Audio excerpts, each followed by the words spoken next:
24th February 1966, you know, Kwame Nkrumah's government was infamously removed from power. And according to President Kenneth Kaunda of Zambia, Africa would never overcome the 1966 coup that took place in Ghana. What happened was that he traveled on 21st February 1966. The anniversary is today. Very good. The day he traveled. And it had to be called the journey of no return. You know, Nkrumah had about 3 reasons for traveling outside the country. The first reason was that he felt Africa had to begin to play an active international politics, because he felt that all along Africa would be talking about racism. Even when we are playing football, boxing, oh, they are insulting me, they call me monkey. Racism, or colonialism, or neocolonialism, or slavery. Or when we are talking about poverty and disease, civil wars, that's where Africa comes in. And Nkrumah felt that the time had come for Africa to be an active participant at the international level. And so, he being at that time a world leader, and in fact the mouthpiece of Africa at that time, felt he had to take advantage of the Vietnam War to showcase what Africa could offer. The second reason why he traveled was that he said First World War began in the same way, as if nothing was going to happen. When it escalated, black people who had nothing to do with the war were sent there in their thousands to go and die. Second World War, the same similarities, and black people went to die. So Africa would not have to sit down for a Third World War to break out before going to die. So he decided to go. Now, the Russian government advised Nkrumah to stay away from Vietnam, because there was a plot by the Western countries, NATO, to remove him from power, because he was so wise, so sensible, and was conscientizing African leaders, you know, propping them up to resist the West. And you know that it's only the West that has always been relying on Africa for whatever produce God gave us. Eastern countries don't do that, and it is a fact, you know. So Russia warned him not to go. If you go, they will remove you. What Nkrumah did not know was that the plot has eaten deep into his own government, to the extent that his foreign affairs minister, Dr. Alex Kwesi, who received a letter from the U.S. President Johnson inviting Nkrumah to Vietnam, was one of those who were to persuade Nkrumah to leave the country. And the promise was that if you are permitted, you persuade him to leave the shores of Ghana and the coup became successful, you will be the next president. And Kwesi was so happy about that. Kwesi was able to overwhelm Nkrumah's security apparatus easily. He told them that there was this Patrice Lumumba coup, Congo. He died in his country. They killed him there. Nigeria, Tafawa Balewa. The coup was when the prime minister was around. They killed him. And then the third one, Olympio, Togo. And so the trend, he made Nkrumah to know that the trend was that rather when you are here, they take the coup and kill you. So when you are away, it's far better. You are safe. Your life is safe. The government is safe. He didn't know, Nkrumah didn't know that for him, he was different from all the rest, and all that they needed was not his life, but just to get out of the scene. And so Nkrumah traveled out, and the coup occurred. His chief of defense, General Bauer, was killed, and then a new government came to place. The name was very symbolic, National Liberation Council.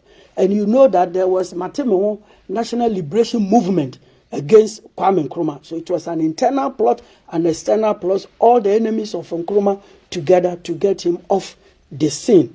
Now in 1967, April 1967, 3 young junior officers, Lieutenant S.B. Atta, Lieutenant Yabua, and Lieutenant Osagyefo, staged an abortive coup You know, when I say abortive, the coup did not succeed. Unfortunately, General Kotoka, and I say unfortunately because he was the one who told the NLC that after 1 year we have seen that we are failing. So wherever Nkrumah is, ask him to come back. Incidentally, he was the one who was killed in the coup. Then in 1969, the government of NLC handed over to Prime Minister Buzia. Prime Minister Buzia was the leader of the NLM, which became UP. So definitely you could see that they had just prepared the way for him. Nkrumah was banned from participating in politics. Every CPP man was banned from participating in politics. And even the one seat, the Keta seat, which was won by K.A. Bedema, when he had been sworn into parliament and had taken his seat, they brought a case against him, Mawuno Williams versus Bedema, and took his seat from him. When Buzia also came, in fact, before Buzia came, there was a Convention People's Party disability decree. Anybody associated with Nkrumah would have to lose their jobs. And then on the day of the coup, and for 3 days thereafter, Afrifa made a statement that anybody from Western region who will be seen should be shot, because when you went to Flagstaff House, almost all the workers were from Western region. And because Nzemes easily stood out by their name and their direct relationship with Nkrumah, almost 100 of them were killed in 3 days. And General Kotoka had to make a state announcement that once the coup has been successful, why do you kill innocent people? And that was how it ceased. Now, when Buzia also became prime minister, you heard the famous story, Apollo 568. 568 people innocently working in public offices in the country. Buzia said they were associated with Kwame Nkrumah and had to be laid off until this man, famous man, Salah, brought an action against the government. Even when the government lost, K.A. Buzia came here, the Ghana Broadcasting Corporation, and then made a statement to the effect that he will not be bound by the decision of the court. And that no court. No court. If the judges will want to play politics, they should put away their wigs and gowns and meet him on the platform. Now, in 1972, there was a successful coup, arguably, to bring these people to bring the friends of Nkrumah to power. But before I forget, let me tell you that when General Kotoka died, because we are educating young people, Ghana followed what U.S. had done. When the U.S. president died, President Kennedy was killed. You know, they shot him. They named an international airport after him. So when Kotoka died in similar situation, they also named the Accra International Airport after him. But let me quickly add that when the Soviet Union fell, Russia decided to rename everything that was named after revolution people like Lenin. And even the famous university called Lumumba University was given a new name, saying that we have moved away from revolution.